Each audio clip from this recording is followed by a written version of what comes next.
So welcome everyone back to Democracy 3.0.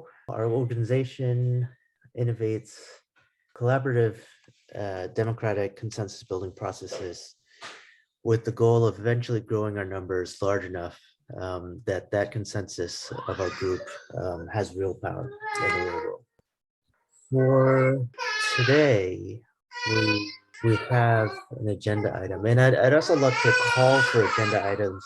I'd like to do a quick check, see if anybody has anything that they would like to add to the agenda for today. Where can we see the agenda?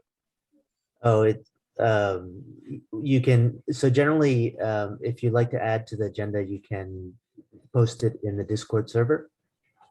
So like in the future, anyone can add. Open agenda, anyone can suggest items for the meeting. So if there are no other suggestions, we have an agenda item this week to find a topic of mild disagreement to use to try out the process of disagreement resolution. So, we chatted about this a little bit in the server yesterday. And I've thought about it a bit, and I think a strategy discussion might be interesting and relevant. What do you guys think? I'm up to talk about anything controversial, anything enlightening, anything. From policy issues such as gun control or reproductive rights, or more esoteric things, or some strategy ideas like what's the vote, which I was a big proponent for, and I still think people saying that was a stupid idea is like I'm questioning their ideology, saying is that, and what was the alternative? To do nothing? I don't see, because that's what they did, and they got utterly whacked. So you can't say something works if you don't try it. So that's why that's where I come from. Try it, and if it doesn't work, fine, whatever. But then you're just saying, oh, it's not gonna work. Yeah. It's like, oh, you're not winning anything. Like, you don't understand how things are doing anything. You're not getting anything done. So like, why am I listening? Here's a strategy. Let's do it. Hey, Sassy, TC, how are you doing today? Oh, I was sending Sass the link. How am I doing today? Well, I'm a little confused right now. I thought we were going to do the topics and discussion on my Wednesday night meetings. And I thought that this week was going to be, because in the last night, we said this week we would talk about the treasury dollars and the treasury. Anyway, so now if you guys are doing it, I want to know, is it open? Is it going to be recorded? It's recording now. Yeah. It is being recorded. It is open. Do you have any objections to it being recorded? What? I'm talking about when you guys have your meeting about UBI. I'm sure it's going to be recorded. Right. Eddie hasn't confirmed that we haven't confirmed any of this for sure with Eddie and scheduled it or anything. But so that's the variable. Okay. Well, I'm good to go. And if you do it, let me know and I'll change the subject for next week. Thank you. Thanks, TC. We'll figure it out here shortly, I hope. Yeah. TC, the subject, where would you change the subject?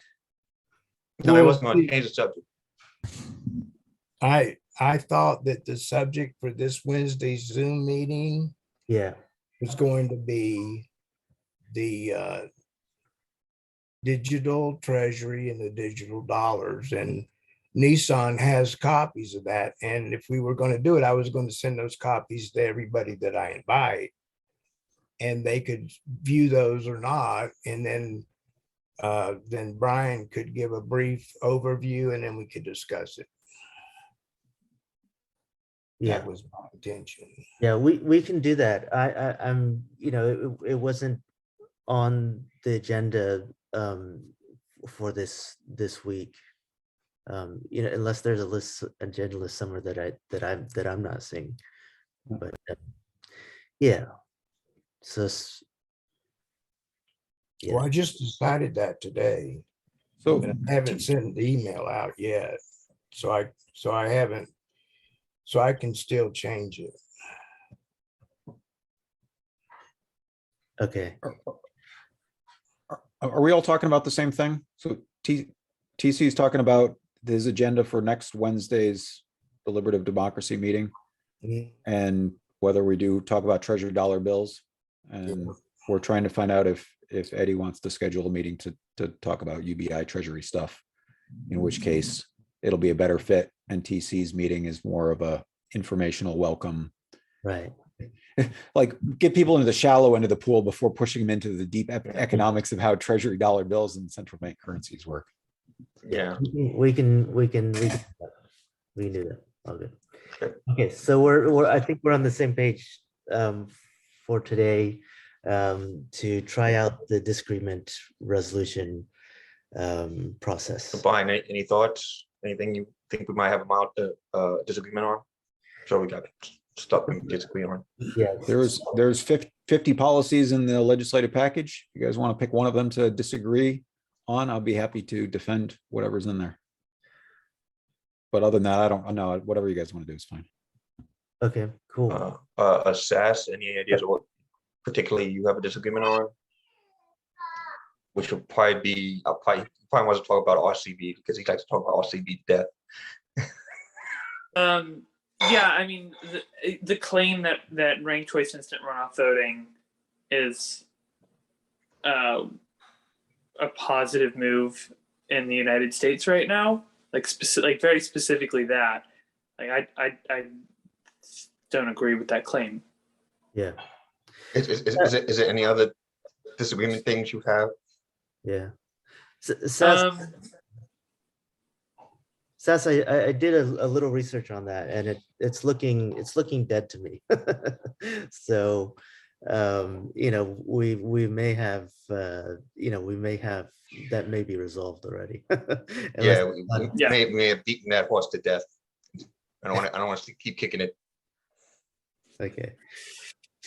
Yeah. I mean, I don't like other things. I mean, I don't know, like I'm into UBI, I'm into universal healthcare, like I'm into like transforming our economy so it like incentivizes improving the well-being of people on the planet. Like any controversial view? Any outlandish view you have? Okay, so there are a couple things that I do take very hard stances on. Most things I'm very very compromised and hybrid. There are a few things that I'm like very, very hard stance on. So like capital punishment, 100% against that, always and forever. I don't think there's ever a justification for capital punishment. Infant genital mutilation, sometimes people call it circumcision. 100% against that. It is almost never medically necessary, and it should not only be illegal, but like I think there should be very harsh punishments for anybody who engages in it, whether they're a medical professional or a parent. And then I believe very strongly that the United States and Russia need to work much more strongly toward nuclear disarmament. Among other countries, like those two specifically, like we really need to be more aggressive about denuclearization, because I think that I think that it is slowed down to a point where it is causing more problems, and it is creating more international security concerns rather than preventing them, which is the whole point of slowing down in the first place. So those are probably some really hard stances that I take. So I don't know if anybody. I don't see any of them as controversial. Okay. Sorry. I think Um, strategy would be. I could tell you the opposite view because I talk a lot. So I mean, I could do the opposite stances of those things, but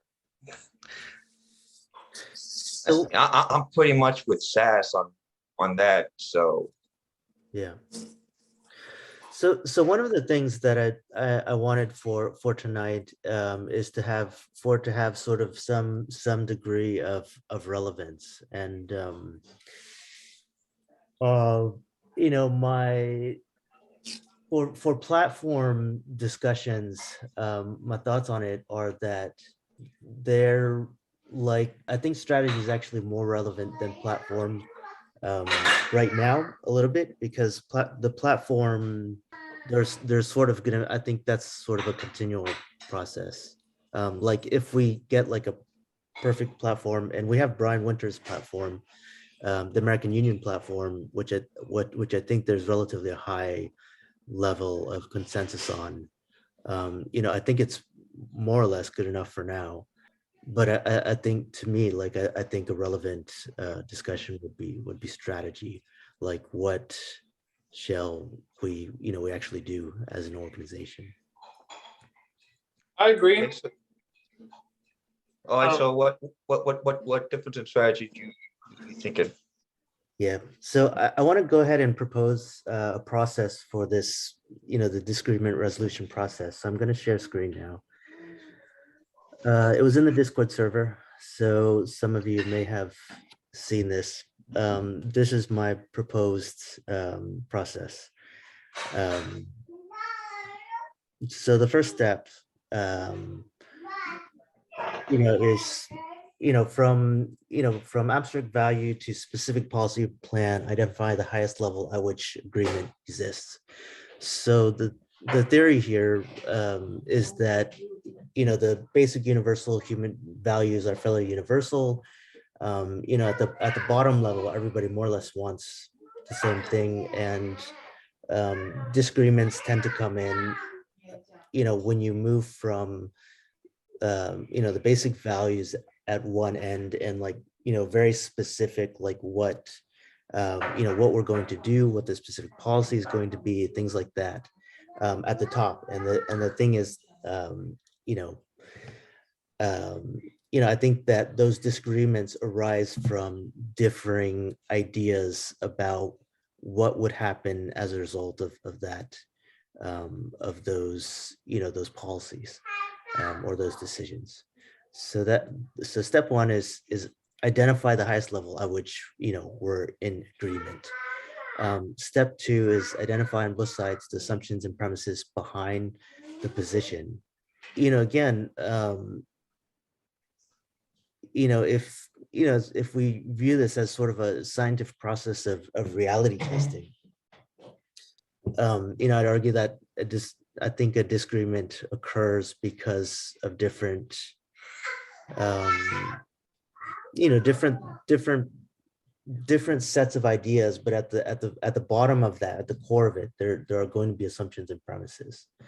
And I think if we can identify those and examine them, then you know, maybe we can bring people closer to a consensus.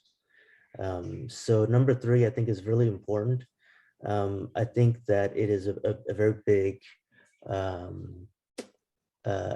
trap, that, you know, in most cases, when you sort of start debating ideas, a lot of times, you know, people sort of fall into the you know, position of trying to win the argument. And it becomes something where neither side is going to, you know, agree to like be the losing party. And so it, you know, it never gets anywhere.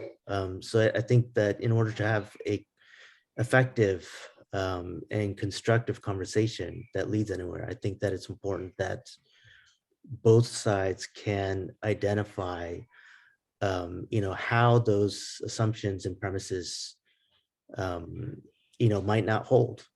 You know, how the ideas about reality, how each person's ideas, you know, may not be, you know, may not prove to be true. You know, how might I be wrong about this thing? The fourth step is examine the data together. And the fifth step is integrate the findings into a consensus position. And I think that again, if we do this right, some of these things may not be like this side won or that side won. It may be, you started with two positions, you examined the assumptions and the data, and in the end, some things may be, you may be able to integrate, sort of parts of both position into a consensus, into a larger consensus. I think the prerequisites for this to work is that the sides or positions have to have a willingness to be wrong and to integrate new data. So like for example, I think if this as a example, if someone had a religious belief about God or something, and they were upfront not willing to change that, then I don't think that would be a part of this process. That would not be something to bring into this process. Willingness to commit effort to maintaining ties to the organization and relationship. So I think the larger goal of the organization again is to build consensus and to also grow in numbers. So I think disagreement resolution is fairly uncommon. I think that the generally the normal and polite thing to do, with disagreements a lot of times is to just sort of let it be and avoid the disagreement. And I think that this process will be challenging, and I think we have to be prerequisites that we have to be willing to commit effort to maintaining ties to the organization and relationship. Otherwise, as things get more heated, at some point, probably, I think, you probably end up with heated disagreements and people leaving, and then it will be hard for the group to grow. So I guess I should check, are there any, I guess, paramount objections to giving this a try today at this meeting? Or any? So I'm all for it. So the goal is to identify specific policies or plans, as opposed to, I mean, shouldn't the goal be to make sure to agree on a goal? Like, what is the problem that these policies or plans are trying to solve? What is the metric by which you judge the standards of success? Yeah. So what number one means, what number one means, to clarify that a little bit, my idea about that is that I think that essentially all disagreements, all ideas can be that you can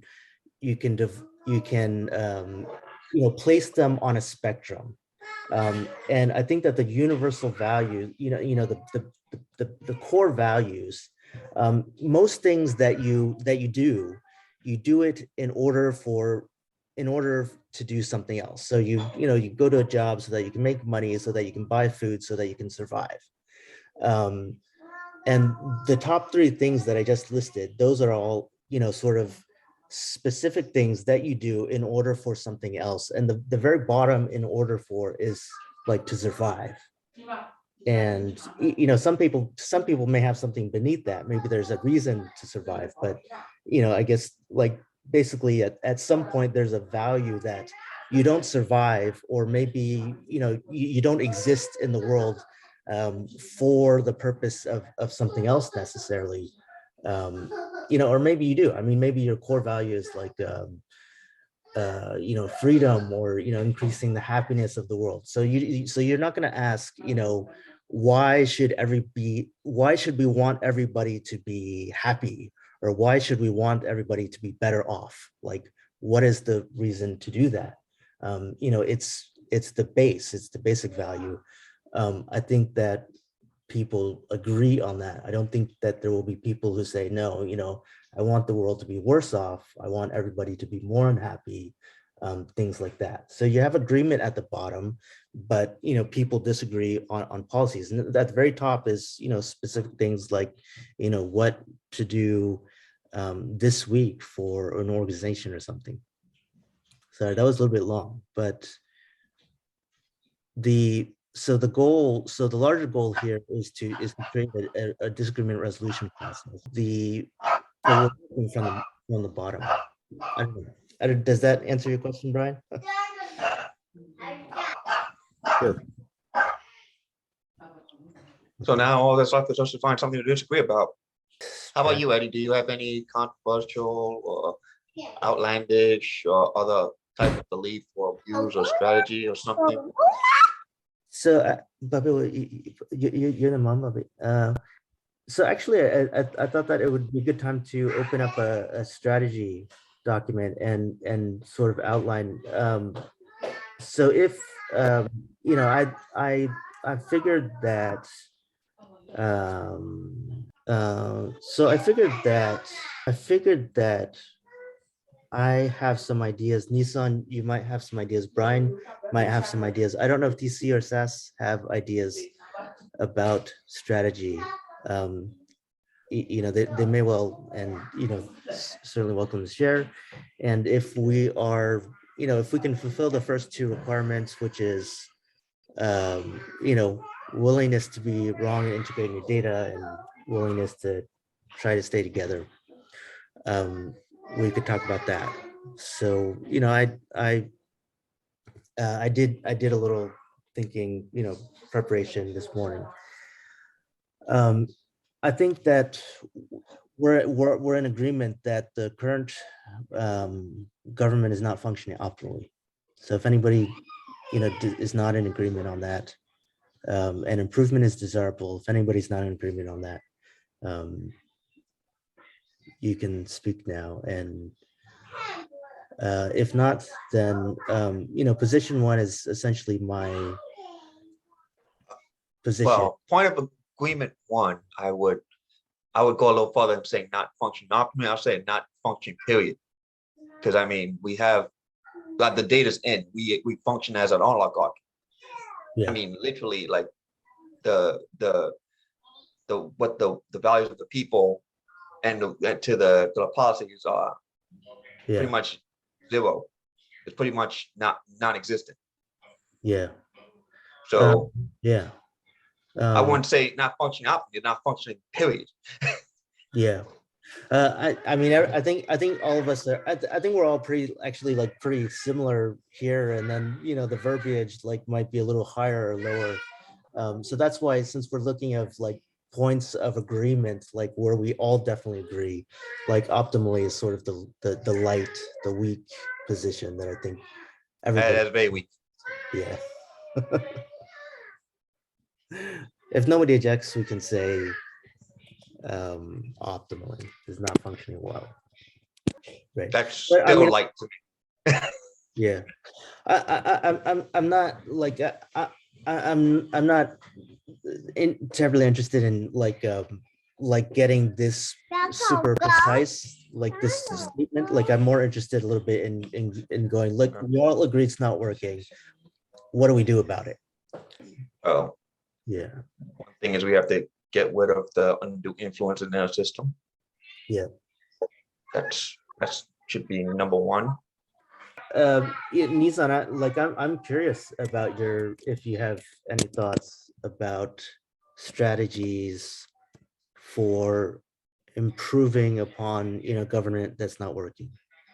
Oh yeah, I have tons of strategies that I've gone and have many talked about, and it calls for very strategic taking over certain positions and implementing certain policies in a specific order in order to capture the PowerPoints of the structure in order to fully regain control of the system. And once that can be redone, then we could rebuild. Then we could start implementing policies to fix the things that were non-functioning before beginning, which is our accountability structure, which pretty much is non-existent. Yeah. and adding that into it. Alternatively, the more stronger strategy is due to the fact that we are in the midst of a collapse at this particular point, you know, to wait, to actually wait for the most opportune time when the power gap opens up in order to have a small contingent group to wash in and take over, and then we put in a new structure entirely.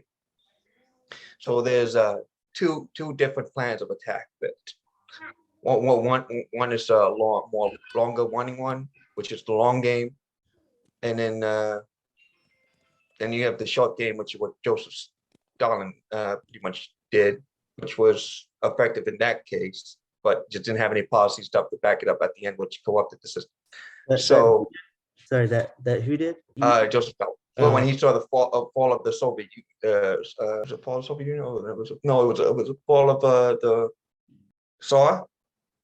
Yeah, the fall of the fall of the Tsar, and he his clique, and he says, why wait with this going now, because they have no, they're all discombobulated, and he did it, and he took over that way. So like, okay, so those are two effective methods of actually getting through the system. One is the long game, which is rebuilding the system from the bottom up by actively targeting, taking over the key weak points, which, like I said, is very difficult because we have to identify all the key weak points, and that is having and deal with particular policies. So you have to do on the local level, having to hit, you know, the Sun Mayoral and the DAs, and then get that all lined up for the policies and pass these Sun policies with that are agreed upon, which is, you know, the accountability structure, and then working all the way up to recapturing the Supreme Court, which would be the total end goal, because the Supreme Court is the only governmental branch that has the safety branch of being a lifetime position. So that has to be fixed, because that is a huge exploit. The fact that the fact is that the target, the Supreme Court of the way, has been captured. We have to recapture it, and that's going to be using the same methods of regulatory capture that was used to capture it to begin with, because apparently they didn't, you know, they opened the door, they had the door wide open, and they didn't bother to close it. So that would be the way to do that. Short game, which probably is preferable to more radical people, would be, again, to take advantage of a really weakness in the structure, because right now, once we're going to hit, like I said, mentioned before, we're very close to another major, you know, economic recession. That's being likely probably going to be a depression at this point. Why wasn't a greater depression if things get worse? With the high rise of interest rates going, high rise of inflation going through the roof now, and there seems to be no stopping inflation. Plus the fact that the dollar is in threat of losing its, you know, position as the world reserve currency, being challenged by the Chinese yuan and Bitcoin. Although the yuan is probably in a better position than Bitcoin at this point, because Bitcoin has only been actually used by one country as a currency. So the yuan is much more recognized than Bitcoin at this point. So during that shift, the thing would be to wait for the power struggle as they all wash out the gate, and then take up a whole new council and forcefully rush in the White House and all that stuff, and then basically take over by making sure that the key people are taken in control of. That's basically it. So those are two basically systems that would probably do the job. Brian, I wanted to check with you and see if you if you'd be interested in putting forth a position for strategy. Yeah, so I guess to just kind of build on what Nissan said, with the long game versus short game, is that, there are cycles in history, and there's times like the Russian Revolution that Lenin and Stalin were able to radically transform the country in a very short amount of time. Like when it actually started happening, I forget which one of them, like wasn't even in the country. They weren't planning on making a move, and just all of a sudden all the cards started falling in place, and so we were there to take advantage of it. I'd actually like to propose that as a point of agreement, if there are no objections to that. what are we That's pretty agreeing to? accurate. Cycles in history. Yeah. Yeah. So we're at a time where the short game is a possibility as things fall apart, whether it's through a big recession or depression or whatever. Like Nissan says, that opens the door for the strong man to come in and be like, hey, all of your economic problems are those people's fault, and we've got to gang up on them, and that'll make your lives better, and people will go along. That's the possibility that we should all be trying to avoid by solving these problems, so it doesn't get to that point. Yeah, I'd like to check if we have agreement on a point that we're at perhaps a risk of authoritarianism. I think that's the other thing. Yeah. The threat is very high. We already have an active group called QAnon that is actually trying to Yeah. subvert So the country. yeah, so Nissan, They're not even shy about it. yeah, you agree. Brian brought it up. I agree. TC, do you agree on this point? Point of what? That we have a huge threat of authoritarianism. We're at a critical time in history. Oh, yeah, I think we're there. The oligarchs are in charge, so it's certainly nothing to do with the people. Sass, do we have agreement on this? Okay, some to build the diverse inclusive number of big enough numbers of power towards larger groups of governance with more decentralized power. I do, agree with that. Position 2, plan 1, long game, bottom up, recapturing the judicial branch. Wait, hang on. I missed. I'm sure you guys talked about it. I was kind of half paying attention. How do we recapture the judicial branch? Right, Sass. So that's a long and arduous process there. yeah, Sass. So we're we're building points of agreement, and finding the first level at which there is disagreement. And I wanted to check if we are all in agreement. If you're in agreement, also that we're at a risk of growing authoritarianism. We're at a critical time in history, and there's a risk of growing authoritarianism. Is that? Yeah.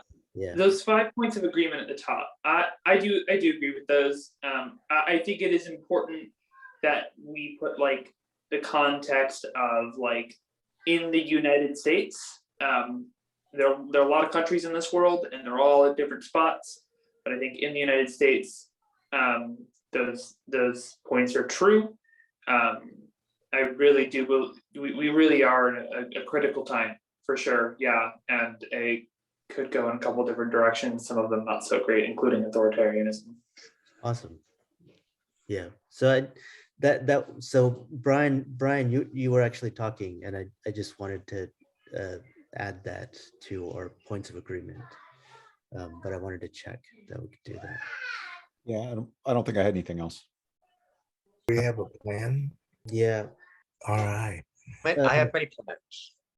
So I don't know. I think we need to clarify a position too. Like Nissan, you said a lot of Brian, I actually want to propose position 3, which is essentially like the swing voter strategy that American Union uses.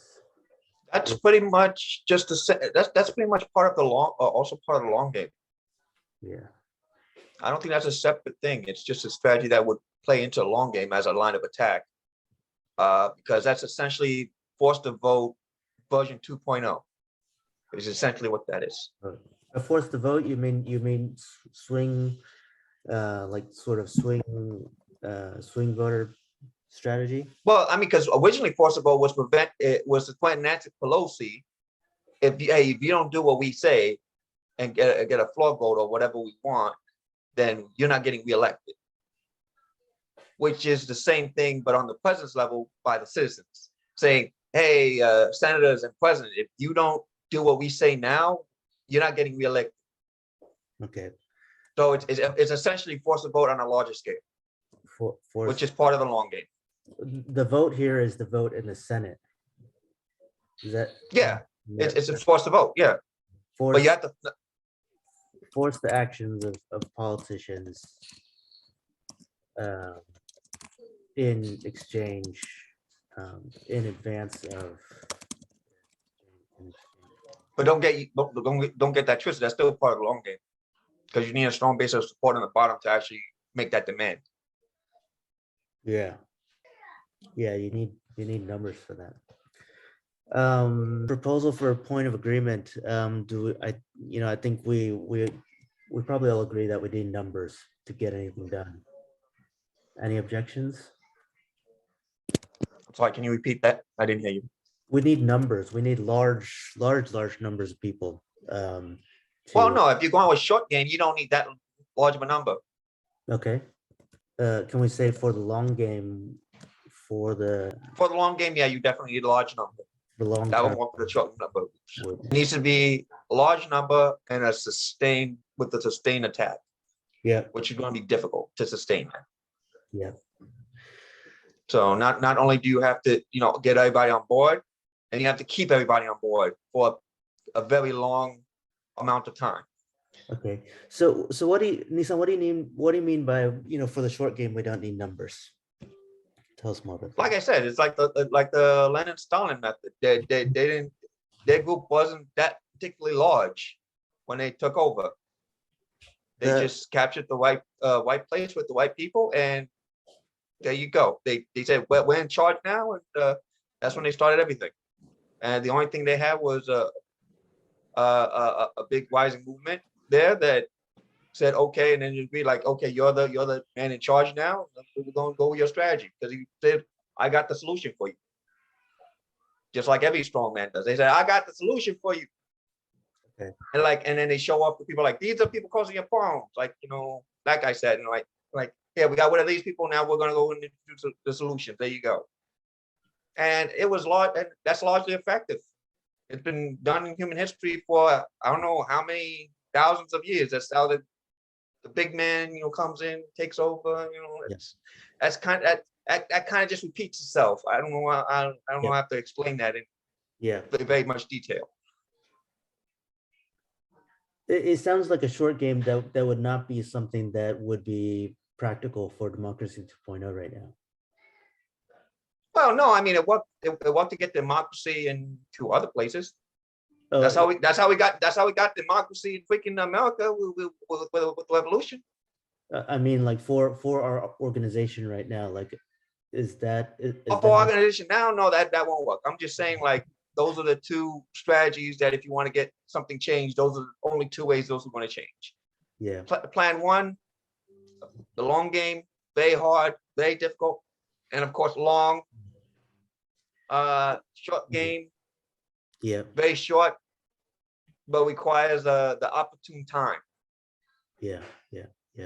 So we're talking about our organization, like, us, the five of us. We're talking about today. We're talking about now. But now and the future. Well, like I said, if you come out with a strategy, get everybody on board with that strategy, execute that strategy with just a few groups of people, maybe like a few thousand, and then get into implement your solution. Nobody's going to question you, and then there you go. But you need somebody that's very quick, charismatic to get people on your side to like you, because it don't really matter what you actually do. It's about the people that look at you. because that's how our psychology is due to tribalism. It's just how it works. I don't know what else to tell you. That's what has been shown in history. That's how it works. Yeah, yeah, I think I agree with you on that. I think the Tea Party was an example of that, Yeah, where a small, really amount of people relative to the amount of people in the nation put enough people in Congress to really shake things up, and we ended up with Trump. yeah, that's pretty much that. Yeah, that's why Justice Democrats was designed to be the Tea Party of the left, although their head got chopped off before they actually executed the plan, and they never executed. So, although we did manage to get a lot of feedback from the congresswomen and other staffers inside the actual Congress that were progressive enough to actually feed back information, and the information we got back wasn't good.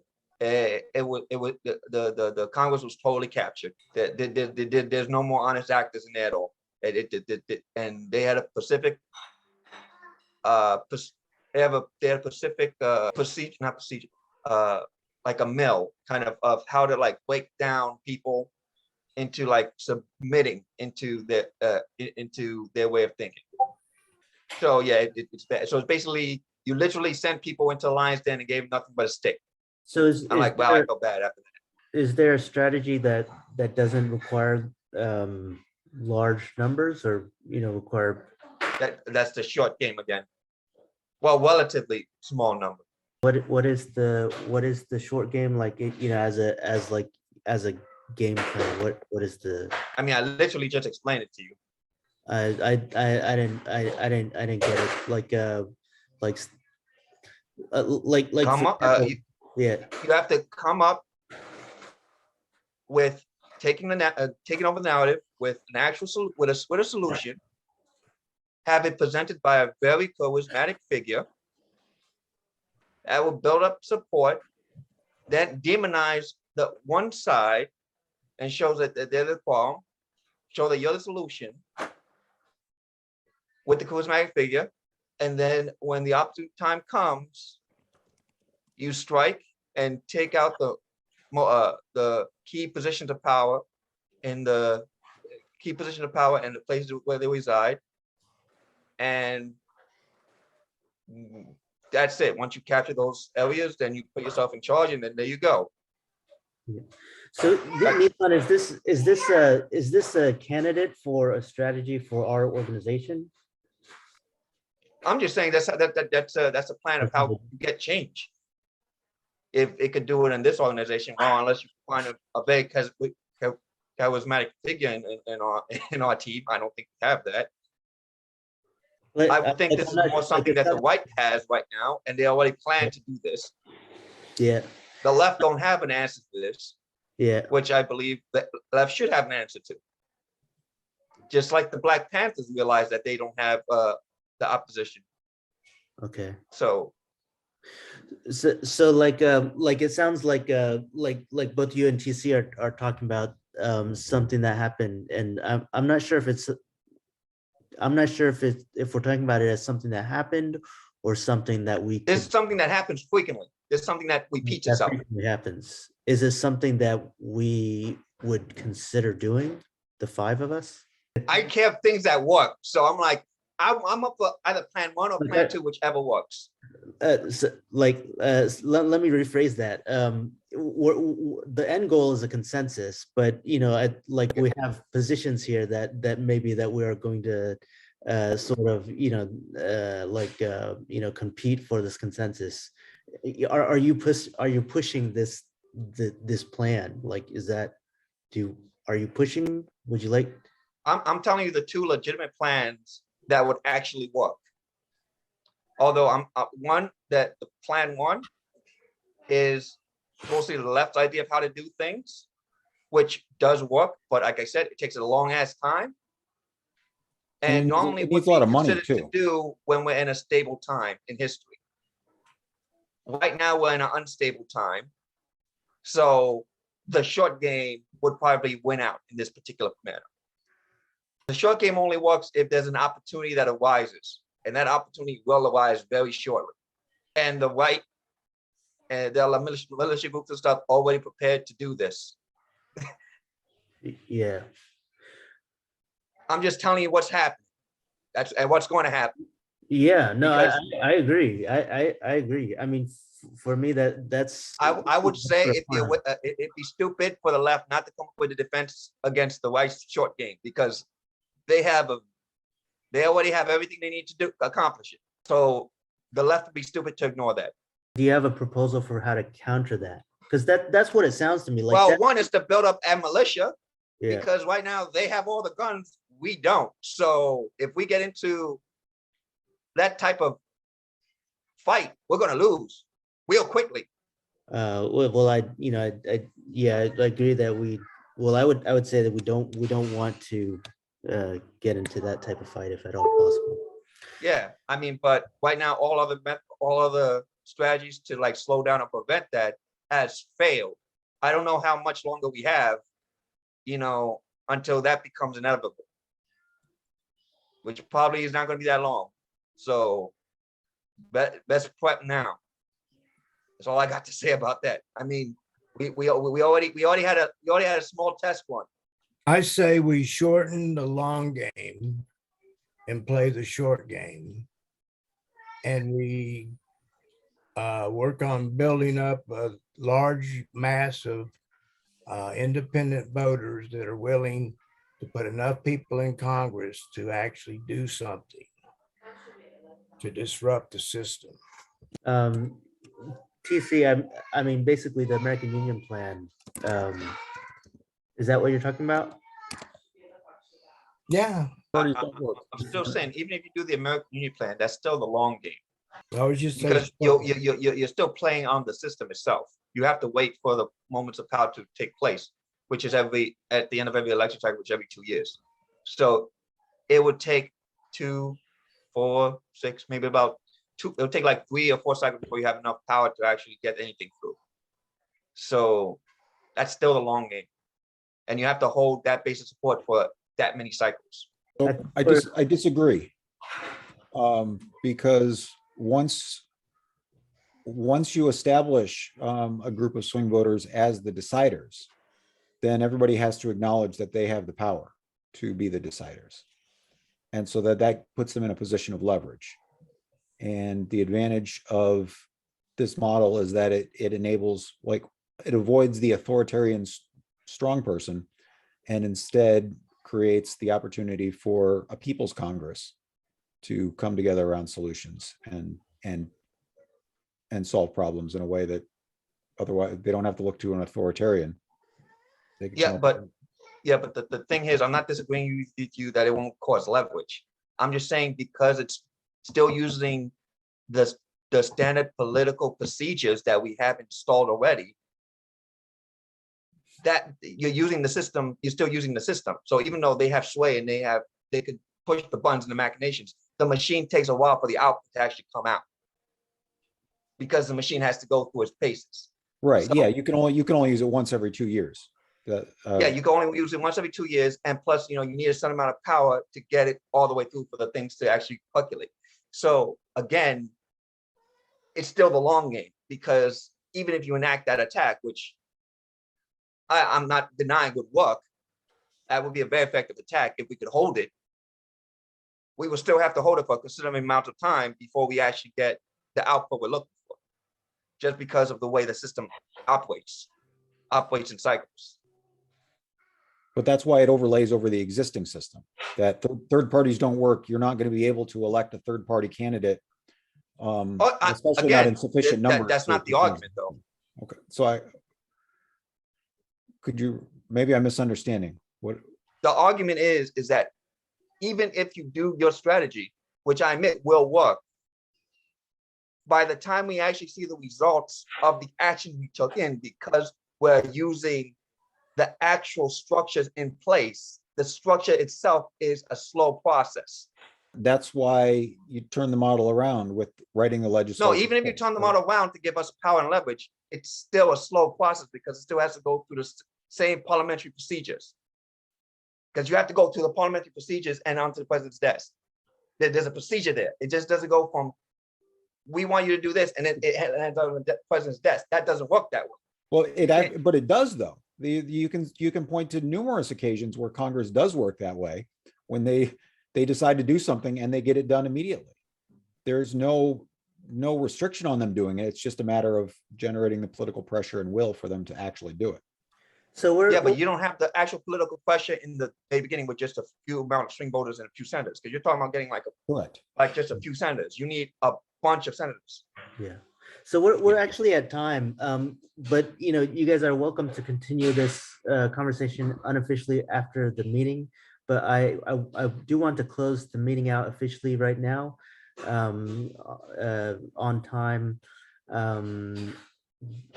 But before I do that, I wanted to check if anybody has anything going on this week that people could get involved with. Like Brian, this week, do you have any, text banking, any use for volunteers this week?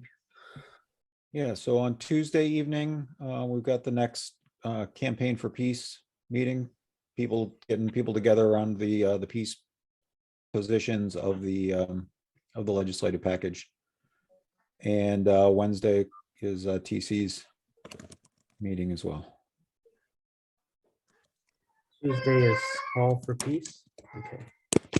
Okay. Yeah, the campaign. for Peace. Links to these meetings will be in the Discord channel, right?